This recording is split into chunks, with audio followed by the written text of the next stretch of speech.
lined up 10, 20, 50 deep. It's a mob scene outside.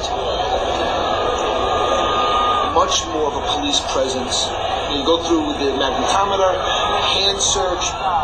This had another level of intensity to it. I remember seeing guys holding automatic weapons, and I remember thinking to myself, this is now my America.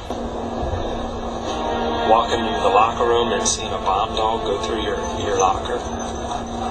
These were reminders of what was going on around us.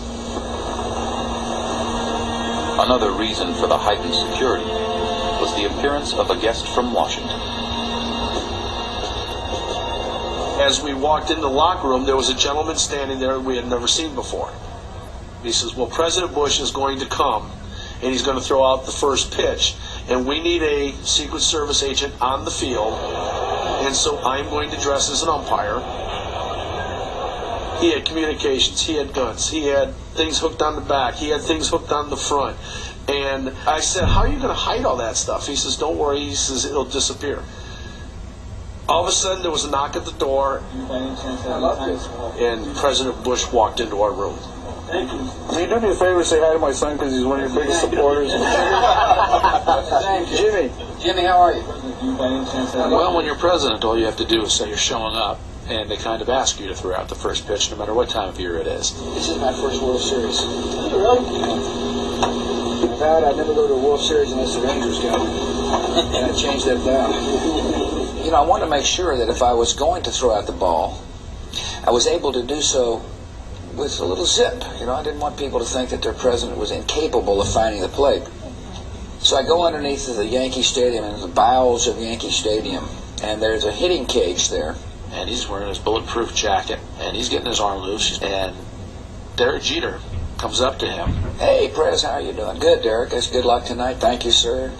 He says, say, I hear you're throwing out the first ball. So I just asked him if he was going to be throwing the first pitch from the mound or in front of the mound. The president said, I think I'll throw from the base of the mound. Jeter said, I wouldn't do that if I were you, Mr. President. And I told him, you better throw it from the mound, otherwise you're going to get booed. I said, this is Yankee Stadium. He said, okay, I'll throw from the mound. And he's walking out, and he looks over his shoulder, and he says, don't bounce it, they'll boo you. And so the pressure, all of a sudden, I mean, I'm sitting there kind of fairly relaxed and feeling fairly loose, and the great Derek Jeter, don't bounce it, they'll boo you. All of a sudden, the pressure mounted. The President of the United States. I'd never felt what I'd felt before when I walked out of that dugout. I felt the raw emotion of the Yankee fans.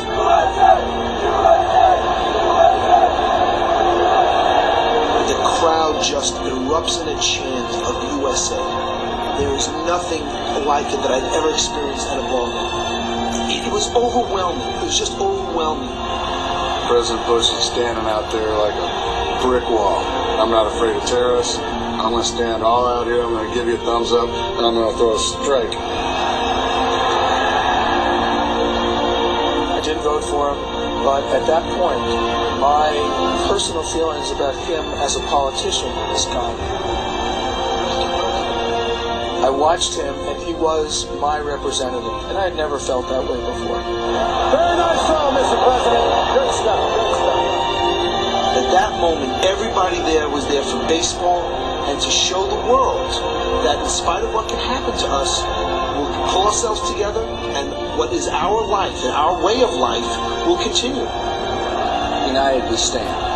We stand together in the face of this threat. We will play baseball in the midst of the beginnings of this war. No matter what the threat may be to us, the United States of America will stand strong and will never be intimidated.